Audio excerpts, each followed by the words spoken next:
Corona মহামারীতে জাতিসংঘের ৭৫ বছরের ইতিহাসে প্রথমবারের মতো ভার্চুয়ালি অনুষ্ঠিত হচ্ছে সাধারণ পরিষদের অধিবেশন। এক উচ্চ পর্যায়ের সভায় প্রধানমন্ত্রী শেখ হাসিনা বলেছেন, এই মহামারীতে, করোনা মহামারীতে সব দেশের জন্যই সবচেয়ে বেশি প্রয়োজন জাতিসংঘকে, তাই ভূ রাজনৈতিক বৈরিতা থেকে জাতিসংঘকে দুর্বল করার প্রচেষ্টা মেনে না নেওয়ার আহ্বান জানিয়েছেন তিনি। তবে জাতিসংঘে বড় দুই শক্তি চীন এবং যুক্তরাষ্ট্রের মুখোমুখি অবস্থান এবং আরো কয়েকটি দেশের বক্তব্যে একরকম স্পষ্টই হয়েছে ভূ রাজনৈতিক বৈরিতার বিষয়টি। এদিকে আসন্ন ২৬শে সেপ্টেম্বর মাননীয় প্রধানমন্ত্রী শেখ হাসিনা জাতিসংঘের সাধারণ পরিষদে ভাষণ দেবেন। সেখানে করোনা মহামারী, করোনার ভ্যাকসিন ইস্যু এবং বরাবরের মতোই রোহিঙ্গা ইস্যুটি প্রাধান্য পেতে পারে বলে জানা যাচ্ছে। কিন্তু সেখান থেকে আসলে কার্যকর কি অগ্রগতি আমরা প্রত্যাশা করতে পারি, কি অবদান রাখতে পারে জাতিসংঘ, এসব নিয়ে আলোচনায় আজ রাজকাহনে আমার অতিথি হিসেবে আমি আমন্ত্রণ জানিয়েছি পররাষ্ট্রমন্ত্রী ডক্টর এ কে আব্দুল মোমেন আছেন আমার সাথে, এবং আমার সাথে আছেন ঢাকা বিশ্ববিদ্যালয়ের আন্তর্জাতিক সম্পর্ক বিভাগের অধ্যাপক ডক্টর ইমতিয়াজ আহমেদ। ডক্টর মোমেন এখনো আমার মনে হয় বসেননি। স্বাগত জানাচ্ছি ডক্টর ইমতিয়াজ আহমেদ। আমরা আশা করছি পররাষ্ট্রমন্ত্রীও খুব শীঘ্রই আমাদের সঙ্গে যুক্ত হয়ে যাবেন। ডক্টর ইমতিয়াজ আহমেদ, আপনার কাছ থেকে শুরুতে জানতে চাই, আজকে আসলে শিরোনাম রেখেছি জাতিসংঘের কাছে কি প্রত্যাশা, পুরো আলোচনা জুড়েই আমরা সেই জায়গাটি জানবার চেষ্টা করব। এবারে যে একটা নজিরবিহীন বিষয় আমরা দেখতে পাচ্ছি যে ভার্চুয়ালি সম্মেলন অনুষ্ঠিত হচ্ছে বা অধিবেশন অনুষ্ঠিত হচ্ছে, এই যে ভার্চুয়ালি হওয়া করোনা মহামারীতে এটি একটি বার্তা দিচ্ছে কিনা, সেই সাথে একটা কোথাও কমতিও থেকে যাচ্ছে কিনা, কারণ বিশ্ব নেতারা মুখোমুখি বসছেন না, মুখোমুখি কথা বলবার সুযোগ হচ্ছে না, দুটো জায়গায় একটু যদি বলেন ডক্টর ইমতিয়াজ। ধন্যবাদ। না, আমার মনে হচ্ছে কথা বলেন নিউ নর্মাল, এটা নিউ নর্মাল মেনে নিতেই হবে। একটা প্যান্ডামিকের কারণে হয়তো এটা ত্বরান্বিত হয়েছে, কোনো সন্দেহ নেই। তবে যেই টেকনোলজি মোটামুটি ভাবে শুরু হয়েছিল, সেই টেকনোলজির দাপটে আমার মনে হয় আমাদের এই ধরনের একটা ব্যবস্থায় আমরা এমনিতেই চলে যেতাম। বিশেষ করে শিক্ষার ব্যবস্থা থেকে শুরু করে বিভিন্ন ধরনের মিটিং এ আমরা এমনি মাননীয় মন্ত্রীকে দেখছি, উনি এসে বসেছেন। আমি শুরু করে দিয়েছি। আমাকে প্রশ্ন করা হয়েছিল, মাননীয় মন্ত্রীকে স্বাগত। আমরা নিশ্চয়ই মাননীয় মন্ত্রীকে আপনার বক্তব্যের পরেই আমরা মাননীয় মন্ত্রীকে শুনবো। জি ডক্টর ইমতিয়াজ, আপনি যদি কন্টিনিউ করতেন। এই ডিজিটাল মাধ্যমে কনফারেন্সটা কি নতুন মাপ নিয়ে এসেছি কিনা, আমার মনে হয় এটাই নতুন নরমাল। আমার মনে হয় আগে যেটা ছিল একদিনের জন্য সফর করা বা দুদিনের জন্য, ওগুলো কমে যাবে একেবারেই। আমার মনে হয় এখন যেটা হবে, যে টেকনোলজি এখন এসেছে তাতে এই ধরনের ভার্চুয়াল মিটিংই অনেক বেশি হবে। জি, আমি মাননীয় মন্ত্রী আপনার কাছ থেকেও এটি জানতে চাই যে এই যে ডিজিটালি আসলে অধিবেশনটি হচ্ছে, জাতিসংঘের সাধারণ পরিষদের অধিবেশন, এবং আমাদের মাননীয় প্রধানমন্ত্রী একটি ডিজিটাল কোঅপারেশন শীর্ষক সম্মেলনে তিনি বলছেন যে মহামারীতে ডিজিটাল সেবার শক্তি প্রকাশ করেছে, একই সঙ্গে বিশ্বে ডিজিটাল বৈষম্য উন্মোচন করেছে। বিশ্বের অর্ধেক মানুষই মৌলিক ইন্টারনেটে প্রবেশ করতে পারছে না। আমাদের অবশ্যই এই বৈষম্য দূর করতে হবে। যে কোনো সময়ের চেয়ে হয়তো এই সময় এই বিষয়টি বেশি প্রাসঙ্গিক এবং বেশি গুরুত্ব নিয়ে আলোচনায় আসতে পারে। যে এই যে ডিজিটাল বৈষম্য, এটি দূর করতে আসলে জাতিসংঘ কেমন ভূমিকা রাখতে পারে, এবং সেই সাথে আপনার মূল্যায়ন যদি বলেন যে ডিজিটালি আপনারা অংশগ্রহণ করছেন বিভিন্ন ভার্চুয়াল বৈঠকে। আপনি ডিজিটাল ওয়ার্ল্ডের কথা বলছেন। হ্যাঁ, ইয়েস, আপনার এই কোভিড এর কারণে আপনার প্রথমত আপনার থ্যাংক ইউ, এবং প্রফেসর সাহেব এসেছেন, সো নাইস অফ হিম। আমরা দেখেন ডিজিটালে বসে কথা বলতেছি। আমরা খুব ভাগ্যবান যে বাংলাদেশে প্রায় ২০০৮ সালে মাননীয় প্রধানমন্ত্রী ডিজিটাল বাংলাদেশ করার স্বপ্ন দেখেছিলেন। তখন অনেক পণ্ডিত মহল বলেছিলেন যে এটা একেবারে বাতুলতা, হাসাহাসি করেছেন যে বাংলাদেশে আবার ডিজিটাল। কিন্তু আমরা তখন এই ভীষণ থাকলে যা হয়, এই কোভিড এর কারণে আমরা প্রতিদিন বিভিন্ন রকম কাজ, আমাদের প্রত্যেকটা মিশনের সাথে আলাপ, বিশেষ করে কোভিড এর কারণে আমাদের প্রবাসী শ্রমিকদের নিয়ে সমস্যা, আমাদের এই যে মেইন এক্সপোর্টেবল আইটেম সেই গার্মেন্ট, সেটি নিয়ে সমস্যা ছিল। এই সবই আমরা বিভিন্ন দেশের রাষ্ট্রনায়ক, বিভিন্ন দেশের মন্ত্রী মিনিস্টার, যারা রেলিভেন্ট লোক, আর আমাদের মিশনগুলোর সাথে ডিজিটালের কারণে আমরা আলাপ আলোচনা করতে পেরেছি। আর এই মুহূর্তে আমি ঢাকাতে আছি সশরীরে, কিন্তু আমাদের ইউএন চলছে ডিজিটাল। আজকে আমরা ডিজিটালি তিনটা সেশনে পার্টিসিপেট করলাম, মাননীয় প্রধানমন্ত্রীও পার্টিসিপেট। আগামীর ভবিষ্যৎ দেখা যাচ্ছে ইজ এ ডিজিটাল ওয়ার্ল্ড, এবং কিন্তু এটাতে মাননীয় আমাদের কত প্রধানমন্ত্রী যে উপকারে বলছেন এসেছে। বিশ্বের অর্ধেক মানুষই মৌলিক কখন? ইন্টারনেটে প্রবেশ করতে পারে না, এই বৈষম্য দূর করার কথা বলছেন। জাতিসংঘ এখানে আসলে কেমন ভূমিকা রাখতে পারে এই বৈষম্য দূর করতে? হ্যাঁ, ডিজিটাল টু ডিভাইড।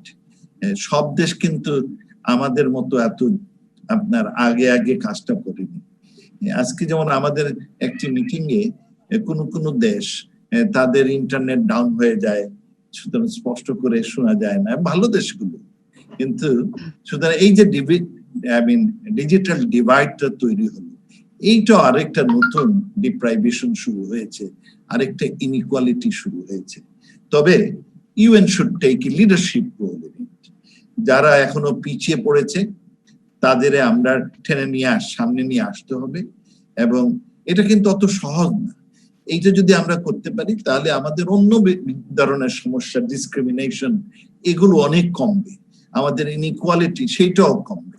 সুতরাং it could be a objective of the UN to reduce the digital divide, and in the process মাননীয় প্রধানমন্ত্রী নিশ্চয়ই খুব যৌক্তিকভাবে এটি এনেছেন। আরেকটি বিষয় মাননীয় মন্ত্রী আপনার কাছ থেকে আপনার মন্তব্য শুনি। মাননীয় প্রধানমন্ত্রী বলছেন যে এই করোনা মহামারীতে যে কোনো সময়ের চেয়ে জাতিসংঘের প্রয়োজনীয়তা এখন সবচেয়ে বেশি, এবং সে কারণেই ভূ রাজনৈতিক বৈরিতা থেকে জাতিসংঘকে দুর্বল করার চেষ্টা মেনে না নেবার যে আহ্বান জানাচ্ছেন প্রধানমন্ত্রী, সেই আহ্বানের আসলে কতটা সাড়া পাওয়া যাবে? কারণ আমরা কি আসলে এরই মধ্যে তো দেখছি, যদি জাতিসংঘে দেখি বড় দুই শক্তি, যুক্তরাষ্ট্র বলছে করোনাকে চীনা ভাইরাস এবং ভাইরাস ছড়িয়ে পড়ার জন্য চীনকে দায়ী করছে, চীন বলছে, চীনের প্রেসিডেন্ট বলছে যুক্তরাষ্ট্র রাজনৈতিক ভাইরাস ছড়াচ্ছে জাতিসংঘে।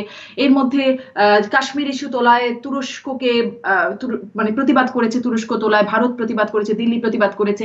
এই যে এই ধরনের বক্তব্য, পাল্টা বক্তব্যের মধ্যে কি একটা রাজনৈতিক বৈরিতা প্রকাশ পাচ্ছে? জি মাননীয় মন্ত্রী, খুব জোরে আওয়াজ হচ্ছে, রিসাউন্ড হচ্ছে। বলেন তো কি প্রশ্নটা কি করলেন?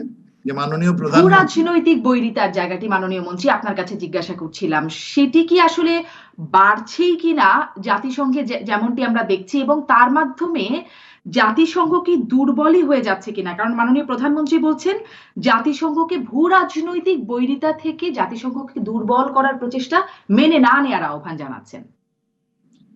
না, এটা তো ঠিকই, জাতিসংঘ তো কিছু দুর্বল হয়ে যাচ্ছে। হ্যাঁ, এই জন্য এবারের বড় থিম হচ্ছে মাল্টিল্যাটারালিজম। এইটাকে আরো শক্তিশালী ভিত্তির উপর প্রতিষ্ঠিত করতে হবে। আমরা গত কয়েক বছরে যেভাবে আপনার জাতিসংঘ থ্রু মাল্টিল্যাটারালিজম আমরা মানুষের ফিউচার সম্পর্কে ভালো ভালো চিন্তা ভাবনা করেছিলাম, ভিশন দিয়েছিলাম, কিন্তু সম্প্রতি আপনার জাতিসংঘটা বিভিন্ন কারণে, বিভিন্ন ভূ রাজনৈতিক কারণে একে অপরের প্রতি দ্বন্দ্ব এবং কে কারে ঠেকাতে পারে সেই নিয়ে আমাদের জাতিসংঘের কর্মতৎপরতা অনেকটুকু দুর্বল হয়ে যাচ্ছে। এবং বিশেষ করে আমাদের বড় বড় সমস্যাগুলো, এই যে প্যান্ডেমিকের সমস্যাই বলি না কেন, এইটা একটা is a global issue and it has to be handled through partnership, global partnership. কিন্তু সেখানে আপনি দেখছেন রাজনীতির কি হেরফের চলছে, ওষুধ টষুধ নিয়ে কত রকমের কারসাজি চলছে। আর কিংবা আমাদের ক্লাইমেট ইস্যু আরো বড় সমস্যা। প্যান্ডেমিক তো ইনশাআল্লাহ দূর হবে, কিন্তু সামনে যেটা ইমার্জিং প্রবলেম, যেটা আমরা অলরেডি ফেস করতেছি, আমাদের দেশে এই নদী ভাঙ্গন দিন দিন বাড়ছে, মানুষ গৃহহারা হচ্ছে, তারা আপনার being uprooted from there Holmes, এগুলো বিভিন্ন দেশেও হচ্ছে। এই যে একটা বড় আপনার ভয়ানক অবস্থার সৃষ্টি হচ্ছে, এর থেকে আমাদের আপনার নিস্তার পাওয়ার জন্য এখনই, it is already little late, এখনই আমাদের যৌথভাবে আন্ডার দি ইউএন লিডারশিপ অগ্রসর হয়ে আসত, কিন্তু সেই মতো আমরা দেখছি না। ইভেন ন্যাশনাল এনডিসি, যেগুলো ন্যাশনালি ডিটারমিন কন্ট্রিবিউশন বলেছিল, সেইটারও আপনার মনিটরিং ঠিক মতো হচ্ছে না। জাতিসংঘের আমরা চাই আরো শক্তিশালী হওয়া, এবং তাতে আমার মনে হয় মানুষের প্রত্যাশা, আমাদের প্রত্যাশা যে সুন্দর একটা পৃথিবীর আমরা আশা করি সেইটা অর্জন, আর নতুবা we don't know wire we are leading to. নিশ্চয়ই, তাহলে আসলে সেই লিডারশিপকে শক্তিশালী বা কিভাবে, সেটিও নিশ্চয়ই আমি জানতে চাইবো। ডক্টর ইমতিয়াজ, আপনার কাছ থেকে একটু জানতে চাই, মাননীয় মন্ত্রী বলছেন ভূ রাজনৈতিক কারণে দুর্বলতার বিষয়টি মাননীয় মন্ত্রীও বলছিলেন। এই কোভিড পরিস্থিতিতে, বড় করোনা পরিস্থিতিতে আপনি আসলে জাতিসংঘের ভূমিকা কিভাবে মূল্যায়ন করলেন? আমরা তো আসলেও রাজনীতি দেখেছি, যুক্তরাষ্ট্রের প্রেসিডেন্ট জাতিসংঘেরই অংশ, যে বিশ্ব স্বাস্থ্য সংস্থা, তার ভূমিকা নিয়ে আপত্তি তুলছে, নানান রকম রাজনীতি দেখছি। আসলে কতটা শক্ত ভূমিকা পালন করতে পারতো জাতিসংঘ এবং পারছে, ডক্টর ইমতিয়াজ? বেশ কয়েকটা জিনিস। একটা জিনিস মনে রাখতে হবে যে দ্বিতীয় মহাযুদ্ধের যে জিওপলিটিক্সটা সেটা বর্তমানে নেই। বর্তমানে যে জিওপলিটিক্স আর দ্বিতীয় মহাযুদ্ধের যে জিওপলিটিক্স যেটা জাতিসংঘ তৈরি করেছিল, সেই জিওপলিটিক্সটা আজকে নেই।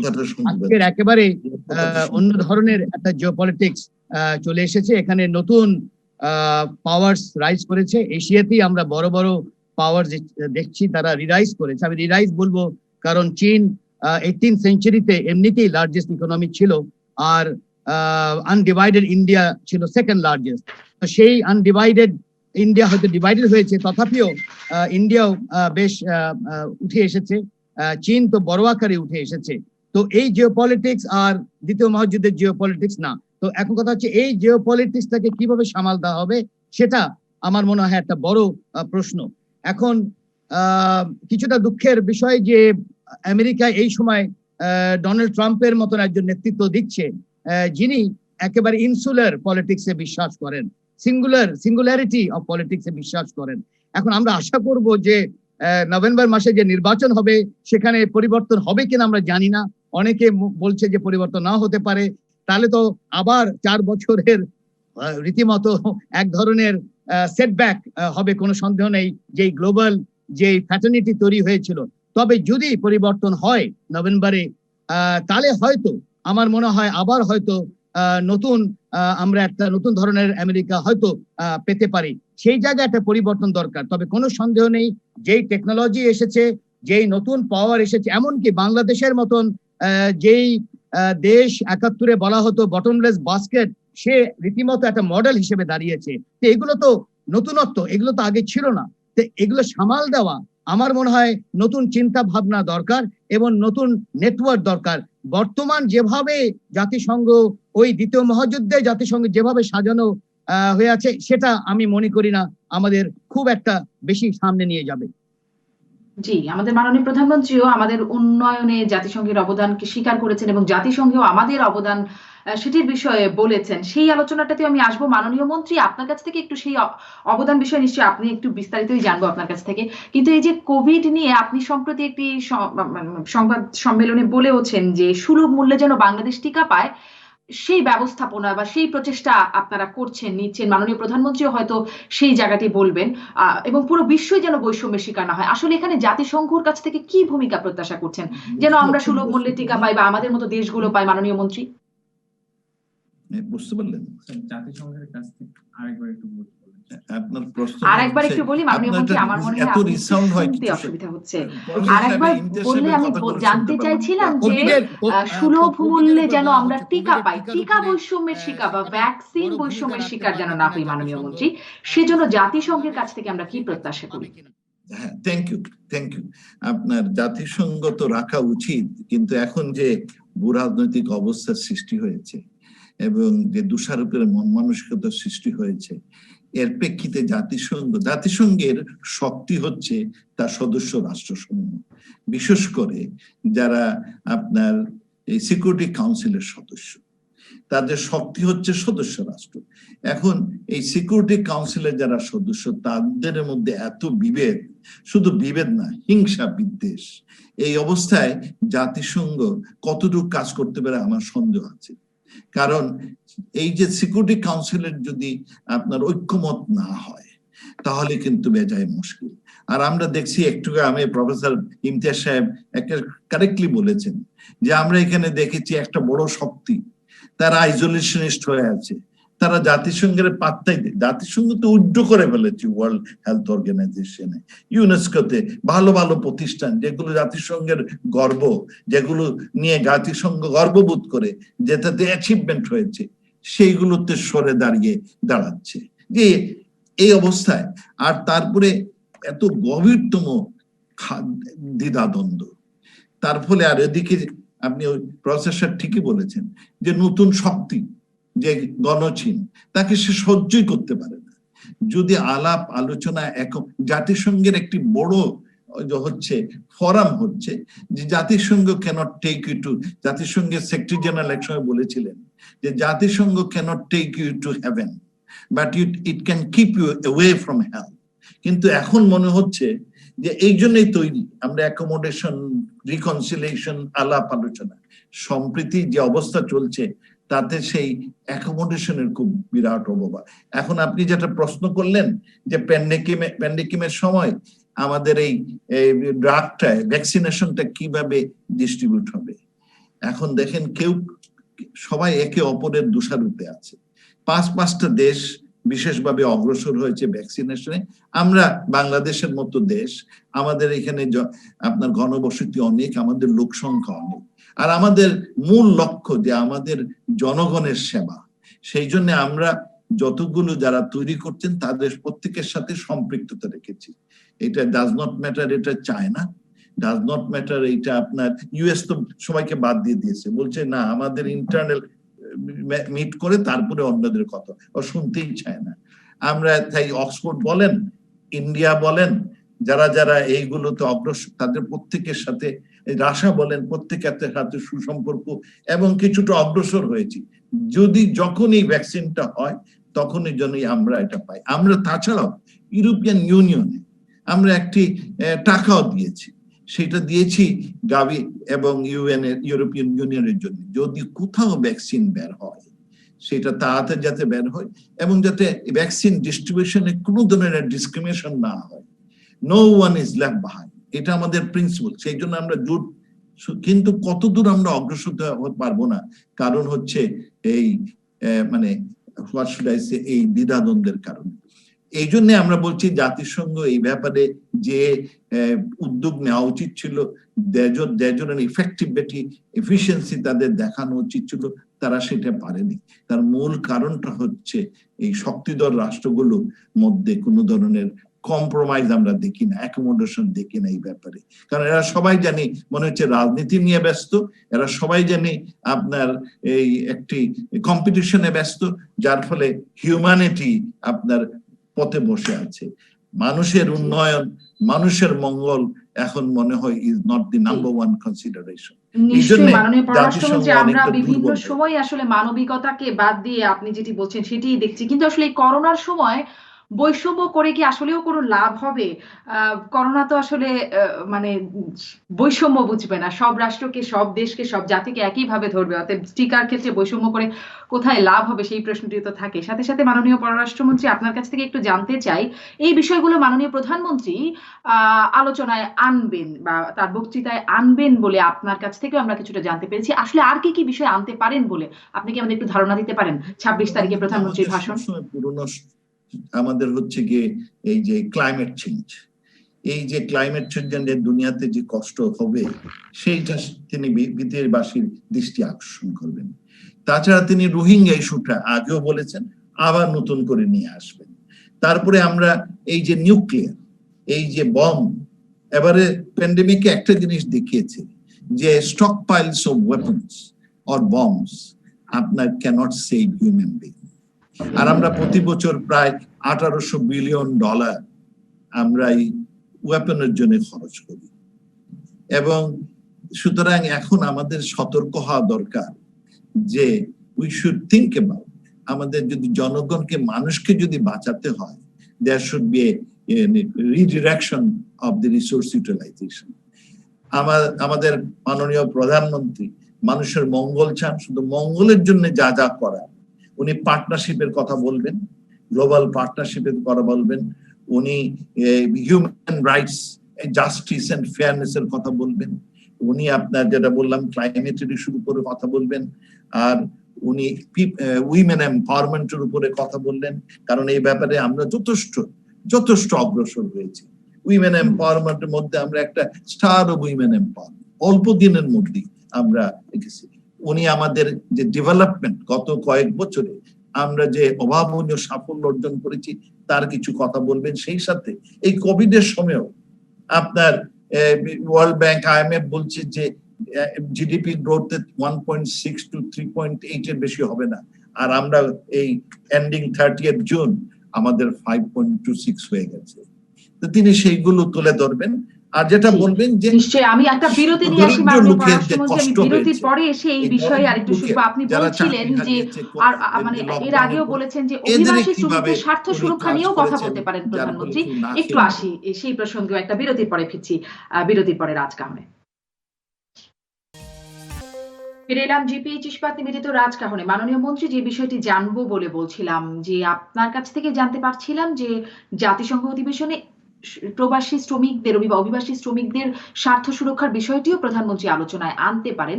সেই প্রসঙ্গক্রমে একটু আমাদের প্রবাসী শ্রমিকদের অবস্থা একটু জানতে চাই। যে বিষয়টি আমরা দেখলাম সম্প্রতি, যেটি দেখলাম সৌদি গমনোচ্ছুদের বিক্ষোভ, আপনাদের তৎপরতায়, আপনার নেতৃত্বের তৎপরতায় বেশ কিছু অগ্রগতি আমরা দেখলাম, যে 24 দিন আকামার মেয়াদ বাড়ানো, বাংলাদেশ বিমানকে চলাচলের অনুমতি দেয়া ইত্যাদি, ভিসা নবায়ন বা রিইস্যু করবে রবিবার থেকে ইত্যাদি বিষয়গুলো আমরা দেখলাম। কিন্তু এটিও কি একটু বলবেন যে যদি এই 24 দিনের মধ্যে ভিসা শেষ হয়ে যায়, রিইস্যুতে কোনো ঝামেলা হবে কিনা, তারা এক্সিট রিএন্ট্রি তাদের পাচ্ছে না বা পাওয়ার শঙ্কায়, না পাওয়ার শঙ্কায় আছে, সেটি কি হবে, এই বিষয়গুলো মানে তাদেরকে আসলে আশ্বস্ত করা যাচ্ছে যে তাদের ভোগান্তিটা কমবে মাননীয় মন্ত্রী? আপনি ঠিকই ধরেছেন যে কোভিড-19 শুরু হওয়ার পরে পরেই আমাদের বন্ধুপ্রতিম রাষ্ট্র, বিশেষ করে মধ্যপ্রাচ্যের, যেখানে আমাদের প্রায় 60% প্রবাসী শ্রমিক থাকেন, তারা প্রথম বললেন যে কোভিড হয়েছে, এদের কোনো চাকরি টাকরি নাই, তারা সবাইকে দেশে ফেরত দিয়ে দেবেন।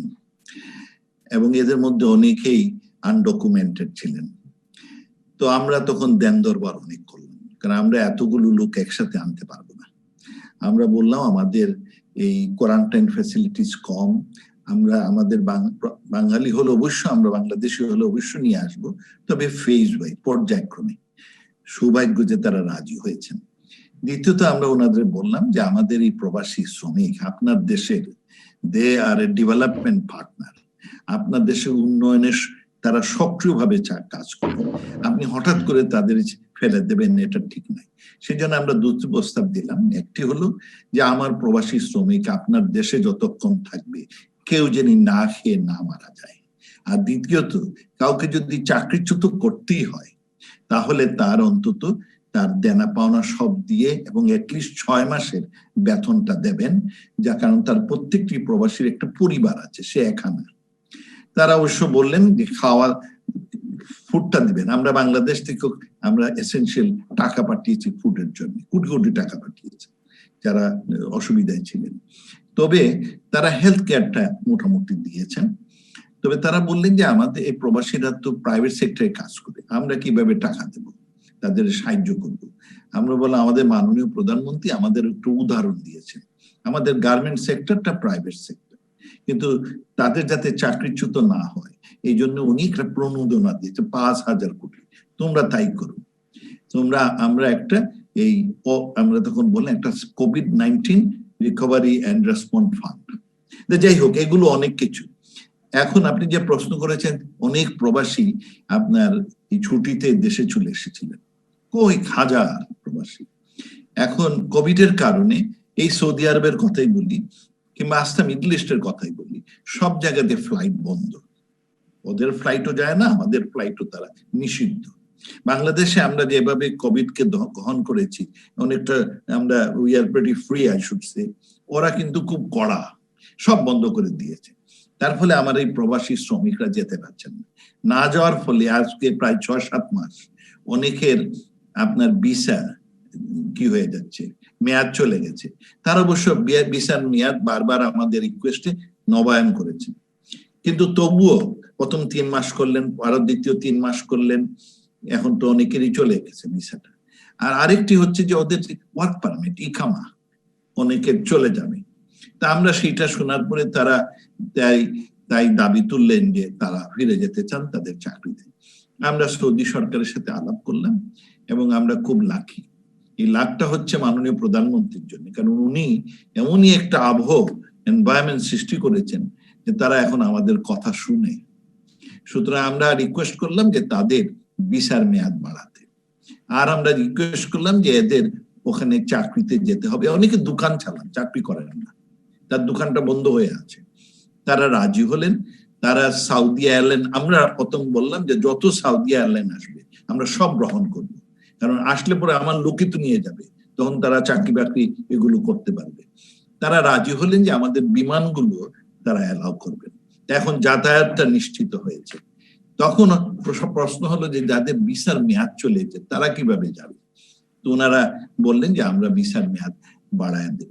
মনে করেন 100 জনের মধ্যে যদি 10 জনের ভিসার মেয়াদ, সবার ভিসার মেয়াদ পূর্ণ হয় নাই, তারা বললেন আমরা রবিবার থেকে আমাদের মিশন খুলবো, তারা ওখানে শৃঙ্খলাবদ্ধ হয়ে গিয়ে ভিসার মেয়াদ বাড়ায় দিবে। তখন আসলো যে ইকামার কথা। তারা বললেন যে ইকামাটা যদিও তারা করেন না, তবে এই সফর মাস, এই মাসে, আরবি মাসের সফর মাস, এই মাসকে হচ্ছে 6 তারিখ, উনি বললেন যে এই মাসে যেই আসবে it would be considered as valid. তার যদি ইকামা কিও বাদ হয়েও যায় ইট উড বি তা আমরা এই সুযোগটা পেয়েছি। এবং সেই সাথে আজকে আরেকটা ভালো সুখবর পেয়েছি, ওমানও আমাদের বলছে 1 তারিখ থেকে আমাদের প্রবাসী বাঙালি যারা ওখানে কাজকর্ম করতেন তারা প্রত্যেকেই যেতে পারবেন।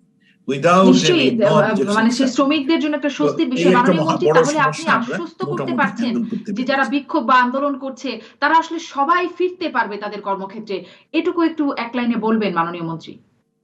এখন কতজন যে আছে দেশে আমরা ঠিক জানি না, বিভিন্ন জনে বিভিন্ন নাম্বার বলে। বিক্ষোভে আবার মজার কাহিনী বলি, আমাদের মন্ত্রণালয়ে আমরা তাদের প্রতিনিধি দলকে বললাম যে তারা আসে আমাদের সাথে সাক্ষাৎ করবে, কারণ এই সরকার খুব প্রবাসী বান্ধব। তাদের অসুবিধা হলে সেটা আমাদেরও অসুবিধা, আমাদের গুম হারাম, তাদের যাতে সুবিধা করতে পারি। আমরা বললাম যে আপনাদের প্রতিনিধি দল আমাদের সাথে আপনাদের সমস্যাগুলো বলুন। তারা আসলেন, কিন্তু আশ্চর্যের বিষয় প্রতিনিধি দলে যারা, তারা কিন্তু কেউ প্রবাসী শ্রমিক নন। তারা হচ্ছেন এইখানে স্থানীয় রাজনৈতিক নেতৃত্ব, বিভিন্ন রকম অধিকার সংস্থার আপনার নেতা, সমন্বয়কেরা। এটা খুব খারাপই লাগলো। এই জন্য আমি প্রবাসীদের উদ্দেশ্য করে বলেছি যে আপনার তৃতীয় পক্ষের প্ররোচনায় এইসব করেন না, কারণ ওইসব দেশগুলো খুব আপনার শৃঙ্খলা, ডিসিপ্লিন মানে। এখন তারা যদি দেখে ভিডিওতে, টেলিভিশনে কোনো একটা লোক ওখানে হইচই করছে, তারা কিন্তু উনি তার পায়ে খোড়াল মারবেন, তারা হয়তো ওনাকে নিবে না, ভাববে বোধহয় ঝামেলাময়। তো এই জন্যে আমরা এখন এদের, আমার আশা করি সবাই চলে যাবেন। যে ব্যবস্থা নিশ্চয়ই আমরা সেটি আশা করতে চাই। ডক্টর ইমতিয়াজ, আপনার কাছ থেকে একটু জানতে চাই যে জাতিসংঘের কাছে এখানে আমরা কেমন প্রত্যাশা করতে পারি? আমাদের দেশ সহ যেসব দেশে প্রবাসীরা, মানে অভিবাসী শ্রমিকরা থাকেন, যারা যেতে চান, কাজে ফিরতে চান, তাদের জন্য জাতিসংঘের কাছ থেকে কি প্রত্যাশা করতে পারেন, কি করেন প্রত্যাশা? ডক্টর ইমতিয়াজ, আসার পরে আমরা যখন বিভিন্ন দেশে মন্ত্রীদের সাথে আলাপ করেছি, রাষ্ট্রপতি, একই সময়ে আমরা ইউএন কে চিঠি দিয়েছি, ইউএন এর সাথে আলাপ করেছি, বলছে তোমাদের একটা দায়িত্ব আছে। আমরা ইউরোপিয়ান ইউনিয়নের সাথে আলাপ করেছি, তোমাদের একটা দায়িত্ব আছে। এই যে বিরাট সংখ্যক, আমার প্রায় 1,28,00,000, মানে এখানে 1,23,00,000 প্রবাসী আছে, তাদের প্রতি তোমাদের একটা দায়িত্ব আছে। এরা হঠাৎ করে, নিশ্চয়ই ডক্টর মোমেন, আপনার তৎপরতার কথাগুলো শুনছিলাম, আমরা প্রত্যাশার জায়গাটা আরেকটু শুনি ডক্টর ইমতিয়াজের কাছ থেকে। ডক্টর ইমতিয়াজ, আপনিও যদি একটু বলতেন, ডক্টর ইমতিয়াজকে শুনতে চাইছিলাম। প্রশ্নটা কি ছিল আরেকবার? আমি আসলে জানতে চাইছিলাম, এই যে অভিবাসী শ্রমিকদের বিষয়ে আমরা যে তৎপরতার কথা মাননীয় পররাষ্ট্রমন্ত্রী বলছেন, আমরা জাতিসংঘের কাছ থেকে কি প্রত্যাশা করি? তারা আসলে কি রোল প্লে করতে পারে এখানে অভিবাসী শ্রমিকদের স্বার্থ সুরক্ষায়? আমার মনে হয় না আপাতত বড় আকারে, আমার মনে হয় না জাতিসংঘ সেই ধরনের রোল প্লে করতে পারবে। এটা একটা আন্তঃরাষ্ট্রীয় সংগঠন, মনে রাখতে হবে। বিভিন্ন রাষ্ট্র যদি না চায়, তাহলে জাতিসংঘ এককভাবে তো আর কিছু করতে পারবে না। তার সেই মূলধন নেই যে সে এককভাবে কিছু করবে। তবে যেটা হতে পারে, একটা মোরাল প্রেশার তৈরি করতে পারে। যদি জাতিসংঘ জেনারেল অ্যাসেম্বলিতে, আমি মনে করি যে প্রধানমন্ত্রী যখন ভাষণ দিবেন, সেটা একটা মোরাল একটা স্ট্যান্ড থাকবে, এবং ওই মোরাল স্ট্যান্ডে কিন্তু আমি মনে করি অনেক রাষ্ট্রই হয়তো এগিয়ে আসতেও পারেন। কারণ হচ্ছে যে তারা বুঝতে পারবেন যে এটা একটা প্যান্ডেমিকের সময়, এই সময় যদি এরকম একটা অবস্থা হয়, তাহলে এটা তো যে কোনো মানুষের যে কোনো সময় হতে পারে। সেই জায়গায় একটা মোরাল পজিশন নিয়ে আমার মনে হয় হয়তো জাতিসংঘে একাধিক রাষ্ট্র, যারা হয়তো কিছুটা হয়তো প্যান্ডেমিক বলতে গেলে পার হয়ে গেছে বা পার হওয়ার অবস্থায়, বা হয়তো মূলধন তাদের আছে, সেই ধরনের কিছু কিছু রাষ্ট্র হয়তো এগিয়ে আসতে পারে। তবে আমাদের একটা যেটা লাভ, যেটা মাননীয় মন্ত্রীও উনিও বললেন, সেটা হলো যেহেতু আমাদের সবার সাথে বন্ধুত্ব, কারোর সাথে বলিতে না, যে প্রিন্সিপাল আমাদের পররাষ্ট্রনীতি চলে, সেটা এবার বড় কাজে লেগেছে এবং এটা আরো বড় কাজে লাগবে।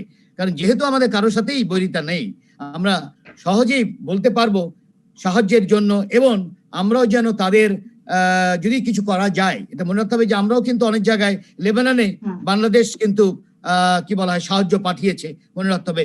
বেশ কয়েকটা জায়গায় কিন্তু বাংলাদেশ, এমনকি পিপিই যখন আমেরিকা প্রয়োজন ছিল, বাংলাদেশ থেকে কিন্তু পিপিই গেছে, এটাও কিন্তু ভুললে চলবে না। যার জন্য বাংলাদেশ কিন্তু সবসময় যে রিসিভিং এন্ডে আছে তা না, কিন্তু আমরা এখন মোটামুটি একটা আস্তে আস্তে গ্লোবাল প্লেয়ারের অবস্থায় আমরা যাচ্ছি।